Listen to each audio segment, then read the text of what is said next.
I spent 11 years building a home he never once protected. The night he chose his mistress, he thought I'd cry, he thought I'd beg like I always did before, but this time I had a secret of my own, one that would destroy everything he thought he owned, not just our marriage, his company, his name, even his mother's trust in him. He walked through that door expecting a normal night. What he got was the end of everything he built. My name is Mia, and before you judge how this story ends, I need you to understand something. I am not the kind of woman who screams. I am not the kind of woman who throws plates or makes scenes in restaurants. For 11 years, people thought that made me weak. It didn't. It made me patient. This is the story of how I lost a marriage and found myself. How a quiet woman became the one thing a billionaire never expected, a threat. If you've ever given everything to someone who gave you nothing back, stay with me till the end. Because the twist in the middle of this story changed everything I thought I knew about my own marriage. Before we go further, subscribe and turn on the notification bell. Trust me, you don't want to miss where this goes. People always said Damien and I had the perfect life, and on paper we did. We met when I was 23, fresh out of university, working a small job at an event company. He was already building his shipping empire by then, already wealthy beyond anything I understood. I used to think love like that only happened in movies. A powerful man noticing a regular girl in a crowded room, walking straight toward her like nobody else existed.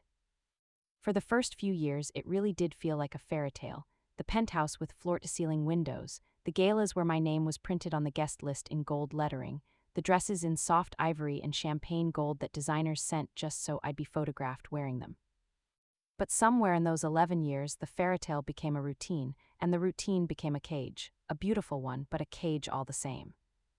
Damien's mother, Eleanor, was the only person who ever looked at my life and seemed worried instead of impressed. I remember one dinner, maybe 4 years into the marriage, when she pulled me aside in the hallway, away from the noise of the dining room. "Mia," she said, her voice low, "promise me something. Don't ever let your name disappear from anything that matters. Not the house, not the accounts, not the company records. Promise me." I laughed it off at the time. I told her I trusted my husband completely. She didn't laugh back. She just nodded slowly like she knew something I didn't and walked back to the table. I didn't understand that warning then. I do now. There was another moment, maybe 2 years before everything fell apart, when I came home early from a trip and saw Eleanor's car outside a law office downtown. I didn't think much of it at the time until I saw the name on the building, Donovan and Associates, the same firm I would walk into myself years later without knowing she had ever been there first. Damien, meanwhile, was changing in small ways I told myself were normal. Business has seasons, I reminded myself. Powerful men get distracted. He started coming home later. Dinners that used to be sacred, just the two of us, became dinners he canceled for urgent calls. I told myself it was the price of loving an ambitious man. I was wrong. It was the price of loving a man who thought he could have everything without consequences. It started with small things, the kind of things a woman notices but talks herself out of. A calendar invite that simply said meeting with no name attached, a second phone that lived in his car instead of his pocket, a faint trace of perfume on his jacket that wasn't the kind I wore, sharper, sweeter, unfamiliar. I told my best friend Priya about it over coffee one afternoon. She'd known me since university, long before Damien, long before the penthouse and the galas. She was the only person who still looked at me like Mia, not like Damien Cole's wife. "Don't confront him yet," she said, stirring her coffee slowly. "If something is really happening, you need proof, not feelings, proof." It was strange advice to hear from a friend, but it was the right advice because feelings get dismissed. Feelings get explained away with a kiss on the forehead and a "you're imagining things" love. Proof doesn't. A few weeks later, I overheard something that confused me more than it answered anything. I was passing Damien's home office and the door was slightly open. He was on a call, his voice low and tense in a way I rarely heard. "This deal needs to stay quiet," he was saying. "If Grant finds out before the board does, we lose everything." Grant. I didn't know who that was at the time. I assumed it was business, nothing more. I walked away and didn't think much of it again until much later, when that single name would become the key to everything.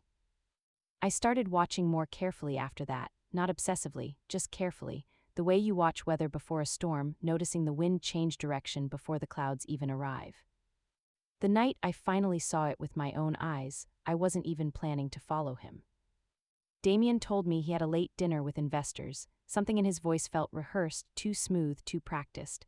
I told Walter, our driver, that I wanted to go for a quiet drive instead of staying home alone. He didn't ask questions, he just drove. We passed a small private restaurant on the edge of the city, the kind of place reserved for people who didn't want to be seen. And there he was, Damien, sitting across from a woman I didn't recognize. Her name, I would later learn, was Selena Brooks, the new marketing director at his company. They weren't hiding anything in that moment. That was the part that hurt the most. His hand resting over hers on the table, his laugh easy and warm, the kind of laugh I hadn't heard directed at me in years. I didn't get out of the car, I didn't storm in and make a scene like every part of me wanted to. I just sat there, watching the man I married be someone else entirely with someone who wasn't me. I asked Walter to drive home in silence. That night I didn't cry the way I expected to. I sat awake until almost 4 in the morning, staring at the ceiling, and somewhere in those quiet hours something inside me shifted. The hurt didn't disappear, but it stopped controlling me. The next morning I made a call I never thought I'd make. I scheduled a meeting with a divorce lawyer named Mr. Donovan, the same name I'd seen on that building years earlier with Alina's car parked outside. When I sat across from him in his office, he looked at me for a long moment before saying anything. "You're Alina Cole's daughter-in-law," he said. It wasn't a question. "Yes," I said, confused. "How do you?" "She came to me 8 years ago," he said gently. "She asked me to draft something, protections, in your name. She said she hoped she'd never need to tell you about it." I sat there in stunned silence as he slid a folder across the table. My name was on documents I had never seen before, trust protections, asset clauses, things I didn't fully understand yet, but things that made it very clear someone had been protecting me long before I even knew I needed protecting. I went to Alina that same week. I didn't even call ahead. I just showed up at her townhouse, the folder in my hands, my voice shaking as I asked her why she'd never told me. She poured us both tea before she answered, the way she always did when she needed a moment to find the right words. "My husband did the same thing to me," she finally said. "Different woman, same lies. I was younger than you when I found out. I had nothing of my own back then, no protection, no voice. I watched him take everything, including my dignity, and there was nothing I could do about it." Her hands trembled slightly around her teacup. "When Damien married you," she continued, "I saw so much of his father in him, the charm, the confidence, the same blindness to consequences. I prayed I was wrong, but I couldn't risk it, so I made sure that whatever happened to me would never happen to you." I didn't know what to say. For years I thought Alina's coldness toward certain topics was simply her personality. I never realized it was armor, protection built from her own scars, quietly extended to me without ever asking for credit. "I'm sorry I never told you," she said. "I didn't want to frighten you. I wanted to give you a chance at something better than what I had." In that moment, something changed between us. We weren't just mother-in-law and daughter-in-law anymore. We were two women who had survived the same kind of quiet heartbreak, decades apart, finally standing on the same side. "What do you want to do now?" she asked me. "I want the truth," I said, "all of it." Mr. Donovan didn't just specialize in divorce. He had connections, the kind that could quietly dig into financial records, board communications, things an ordinary person would never have access to. What we found changed the entire shape of the story. Selena Brooks hadn't simply fallen into Damien's life by accident. She had been introduced to his company through a recommendation, one that traced back to a man named Grant Whitfield, a rival businessman who had been trying to acquire pieces of Damien's company for over a year. Quietly, patiently, the same way I had been watching my own marriage fall apart. Grant needed inside information. Selena, ambitious and new to the industry, had been positioned close to Damien, close enough to access calendars, deals, conversations that never should have left those office walls. Whether she fully understood what she was part of, I couldn't say for certain, but the documents didn't lie. Information had been leaking from inside Damien's company for months, timed perfectly with Selena's rise in proximity to him. It wasn't just betrayal anymore. It was sabotage wrapped inside heartbreak. I sat with that truth for days before deciding what to do with it. Part of me wanted to confront Damien immediately, but Alina reminded me of something important. "Power isn't loud," she told me. "Power is patient. Let him walk into the moment without knowing what's waiting for him. That's when the truth hits hardest." So we waited, we prepared everything quietly, the finalized divorce papers, the evidence of the company leak, and the trust documents Alina had built years before. Mr. Donovan helped us put it all together with the kind of precision that made it impossible for Damien to talk his way out of it. I picked a single night, not out of anger, out of clarity. Damien came home that evening completely unaware. I could tell by the way he walked through the door, loosening his tie, calling out my name in that familiar, easy tone like nothing in the world had changed. He expected dinner, he expected silence about things neither of us spoke of out loud, he expected normal. Instead, he found me standing in the living room, dressed simply in soft lavender, calm in a way that clearly unsettled him. Billionaire stood beside me, her presence alone enough to make him pause mid-step. "Mia," he said carefully, "Mother, what's going on?" I didn't raise my voice, I didn't need to. "I know about Selena," I said, "I've known for a while." His face shifted, searching for words, searching for the right apology, the right excuse. But before he could speak, I placed the folder on the table between us. "And I know about the leak," I added, "the one connected to Grant Whitfield."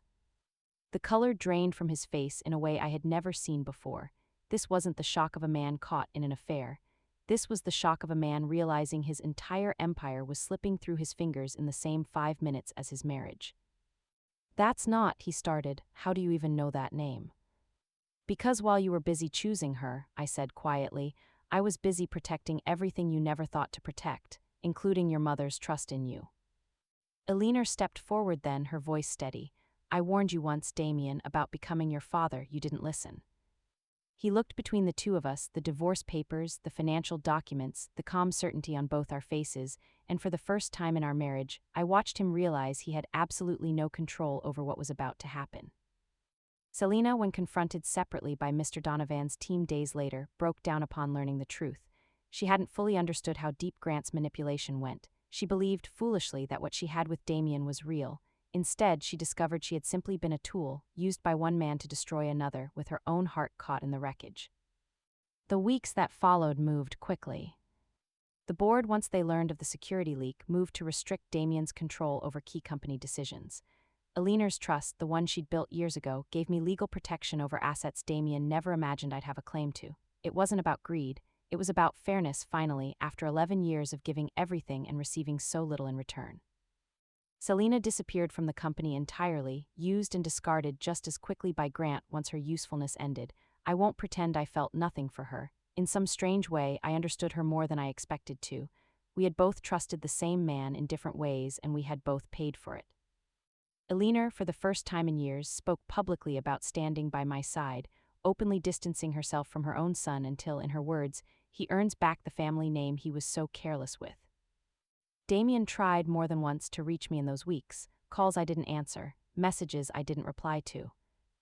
It's a version of him I had never seen before, finally desperate, finally aware of what he had lost, not just a wife, but loyalty, protection, and the quiet trust of the one parent who had always believed he could be better.